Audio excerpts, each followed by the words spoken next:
ఒక్కొక్క డైలాగ్ వెనక బీజిఎం వస్తుంటే దళ్ళాడిపోతుందన్న. దడ మామూలు దడ కాదు అసలు. ఆ యాక్టింగ్ అసలు లాస్ట్లో ఫైట్ ఉంటుందన్న. మనమే దేశం కోసం పోరాడుతున్నాం అనే ఫీల్ అయితే క్రియేట్ చేశారు. నాకు అది చాలా బాగా అనిపించింది. మెయిన్గా చెప్పాలి, థియేటర్లో సినిమాలు చూడండి, మంచి సినిమాలకు సపోర్ట్ చేయండి. నేతాజీ గారిని ఒక క్యారెక్టర్గా చూపించారన్న.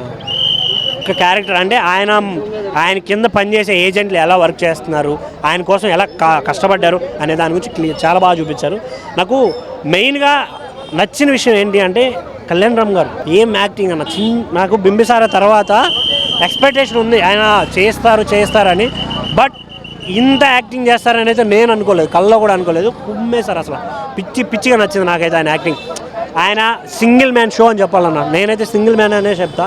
మాళవిక గారు, సంయుక్త గారు, ఇంకా మిగతా యాక్టర్స్ అందరూ బాగా చేసినా కూడా నాకు కళ్ళు పక్కకు పోలేదంటే ఆలోచించండి ఏ విధంగా యాక్ట్ చేశాడో. స్టోరీ బాగుంది, బీజిఎమ్స్ బాగున్నాయి, ఒక సాంగ్ వస్తుందన్న వేరే లెవెల్. అసలు ఆ సంయుక్త గారు శారీ కట్టుకొని నడుస్తుంటే ఉంటుంది. అందరికీ అంటే ఒక ఫ్యామిలీ ఆడియన్స్ కానీ, ఒక ఓల్డ్ ఏజ్ పీపుల్ కానీ, యంగ్ జనరేషన్ కానీ ప్రతి ఒక్కరు ఏదో ఒక విషయం నేర్చుకోవడానికి సినిమాలో ఉంది. చాలా అంటే చాలా బాగా అనిపించింది. చాలా మందికి ఎలాంటి ఇలాంటి స్టోరీ చూడాలి అనే ఎగ్జైట్మెంట్ అయితే క్రియేట్ చేశారన్న. అది బాగా నాకు అనిపించింది. సో దయచేసి మంచి సినిమాలు అని తెలియాలంటే థియేటర్కి వెళ్ళి చూడాలి. థియేటర్లో చూడండి, సపోర్ట్ చేయండి. డైరెక్షన్ చేయడం ఎలా అనిపించింది అన్న? అది కొంచెం కొన్ని సీన్లు మాత్రం నాకు కొంచెం డిఫరెంట్గా అనిపించింది అన్న. అంటే కొన్ని ఫైట్ సీన్లలో అలా కొన్ని అనిపించినా కూడా మిగతా ఓవరాల్గా బాగుంది.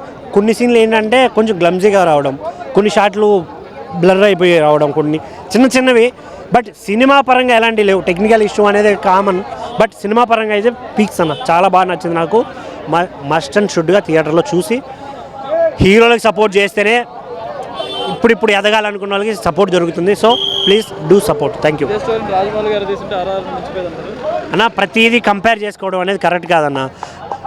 ఒక వ్యక్తి 100 మార్క్స్ వస్తాయి, ఇంకో వ్యక్తికి 90 మార్క్సే వస్తాయి. అందరికీ 100 రావాలని ఉన్నది కదా. ఎవరి థాట్ వాళ్ళదే, ఎవరు విజువల్స్ వాళ్ళవి.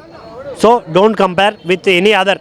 ఎందుకంటే ప్రతి ఒక్కరు రాజమౌళి అయితే మిగతా డైరెక్టర్లంతా ఏం చేసుకోవాలి, ఇసుకమ్ముకోవాలి, అంతే కదా. ప్రతి ఒక్కరు రాజమౌళి లాగా ఆలోచించాలి అంటే అవ్వదు కదా. ఆయన ఇప్పుడు 4 ఏళ్ళు ఒక సినిమా తీస్తారు. పూరి జగన్నాథ్ 90 రోజుల సినిమా తీస్తాడు. పూరీనే రాజమౌళి గారు. అట్లని పూరి సినిమాలు హిట్ అవ్వట్లేదండి.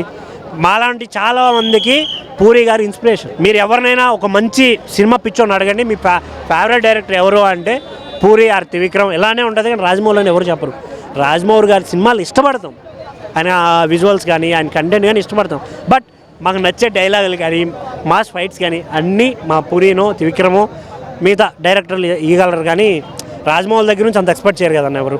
ఎన్ని సినిమాలు వచ్చినా అయ్యగారే నెంబర్ 1, బాబు గారే నెంబర్ 1 అని టాక్ నడుస్తుంది. బట్ సినిమాలు చూసిన తర్వాత మాట్లాడుకుందాం. సక్సెస్ అనేది సస్పెన్స్ థ్రిల్లింగ్ మీద వెళ్ళిపోతుంది. అంటే పోతుందా నిజంగా అంటే నేతాది వస్తాడా ఏందనేది అయితే మంచి క్లియర్ చూపించిన, ఎస్టాబ్లిషన్ చేసిన. ఫైట్స్ పరంగా అయితే మాళవిక నాయర్ని కాపాడేటప్పుడు మంచిగా ఉంటుంది. ఫైట్ సీన్ అనేది ఎక్సలెంట్ ఉంటుంది. అప్పుడు మాత్రం మామూలుగా ఉండదు ఫైట్ సీన్.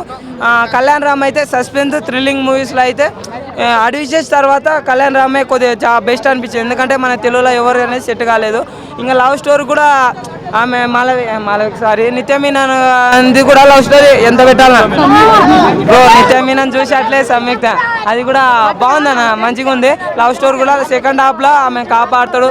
అయ్యన్నే ఏజెంట్స్ ఎవరు, మన త్రివర్ణం ఎవరు ఏందనేది అది సస్పెన్స్. ఇంకోటి నేతాజీ వస్తాడా రాడా అనేది ఆ బ్రిటిష్ నా కొడుకులను చేసేది. ఇంకోటి ఏంటంటే ఈ బ్రిటిష్ ఏజెంట్ వాడు మోసం చేస్తాడనమాట.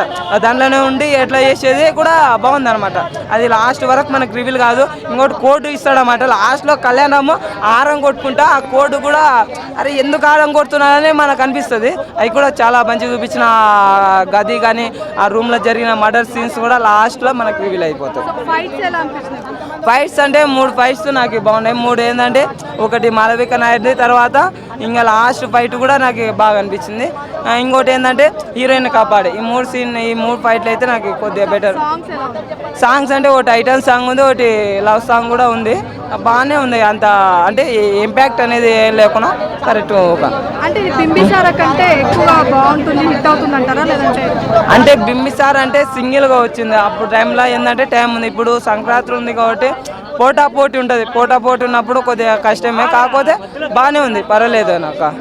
ఇంకోటి ఏంటంటే ఈ బ్రిటిష్ నా కొడుకులు ఉండరు కదా, ఆ నేలకు మన వాళ్ళు సపోర్ట్ చేయకుండా మన దేశంకి వచ్చేటోళ్ళు అది కూడా చూపించినారు. ఎందుకంటే మన కూడిదిని ఆ నా కొడుకులకు సపోర్ట్ చేసే విధానం కానీ, అంటే ఒక చెప్తాక అలెగ్జాండర్ లాంటి వాడిని ఓడించడం మన భారతదేశము, పురుషోత్తముడు చేసి యుద్ధం చేసి, అలాంటిది మన ఓనియాలో ఆ రోజు సపోర్ట్ అంటే ఆ నేల కుక్కలాగా చేసినారు కాబట్టి ఆ రోజు వచ్చి మనం ఎంత హింస పెట్టినా ఎన్ని కష్టాలు పెట్టినారు అవన్నీ.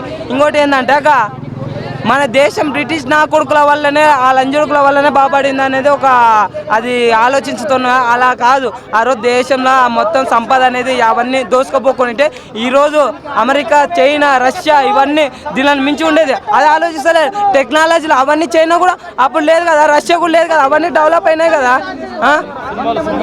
సినిమా విషయానికి అయితే బాగుందన్న, మంచిగా మన కళ్యాణం డైలాగ్ అని విశ్వాసంగా ఉండడానికి విధేయత ఉండడానికి నేను కుక్కని అనుకున్నారా లయన్, ఇది కూడా చాలా బాగుంది.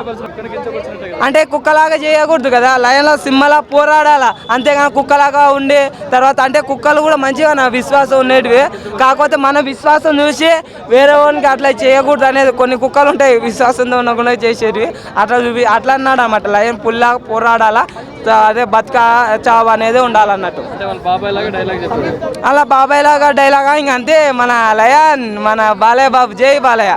సో పొలిటికల్ కాంట్రవర్సీ డైలాగ్స్ అయితే ఉన్నాయి. లేదు పొలిటికల్కి దానికి దీనికి సంబంధం లేదు. ఆయన పొలిటికల్ ఇంటర్వ్యూ ఇస్తలేడు, దానికి దీనికి ఆయన ఓన్లీ సినిమా పొలిటికల్ అస్సలు పోడు కూడా కళ్యాణ్ రామ్ గారు. ఒకవేళ వస్తే కానీ మన ఇండియా 4 ఇస్తారు. లవ్ స్టోరీని పెట్టి ఇట్లా ఒక దేశం గురించి చూపించడం చాలా మిరాకిల్ అనిపించింది. మంచి సినిమా భయ, ఇట్లాంటి సినిమాలు వస్తేనే చాలా బాగుంటుంది. చాలా మందికి చాలా విధాలుగా ఇన్స్పిరేషన్ అయితే, అరే దేశం గురించి త్రివర్ణ అంటే ఎవరో చాలా మందికి తెలియదు. సో త్రివర్ణ గురించి మాత్రం చూపించడం చాలా మంచిగా అనిపించింది. సుభాష్ చంద్రబోస్ గారి గురించి కానీ, నెహ్రూ గారి గురించి కానీ బాగా చక్కగా మాట్లాడడం. దీంట్లో సినిమాలో కొన్ని మంచి మూమెంట్స్ అయితే నాకు చాలా బాగా నచ్చినాయి. సినిమా అయితే అన్నకి బింబిల్సారా హిట్ కొట్టింది, ఈ సినిమా మాత్రం సూపర్ హిట్ కొడుతుందని నేనైతే అనుకుంటున్నా కదా, సూపర్ హిట్టే కన్ఫర్మ్. సినిమా చాలా బాగుంది. ఆ సెకండ్ హాఫ్కి మాత్రం హైలైట్ అంటే హైలైట్ చించి వాడేసారు. సెకండ్ హాఫ్లో చిన్న మైనస్ కూడా బుడికేతో లేడు. ఆ బ్యాక్గ్రౌండ్ మ్యూజిక్ కానీ, బీజిఎమ్స్ కానీ, ఆ ఫైట్లకు కానీ నిజంగా ప్రొడ్యూసర్ గారు మాత్రం దాంట్లో మాత్రం పైసలు ఇట్లా చల్లేసినాడు నిజంగా. ఇంత మంచి సినిమా అన్న రేటింగ్ చెప్పాలా, సినిమా గురించి చెప్పాలా? ఇంకా మొత్తానికి ఇంకా ఫైనల్ చెప్పేస్తున్నా అన్న, ఫైనల్ అడిగేస్తున్నాడు. ఫైనల్గా రేటింగ్ చెప్తున్నా 5కి 4 ఇస్తానా నేను. నాకు చాలా బాగా అనిపించింది సినిమా. సెకండ్ హాఫ్ మాత్రం హైలైట్, లవ్ సీన్స్ అన్ని చాలా బాగా అనిపించింది. 5కి 4 ఇస్తానా. థ్యాంక్ యూ అన్న.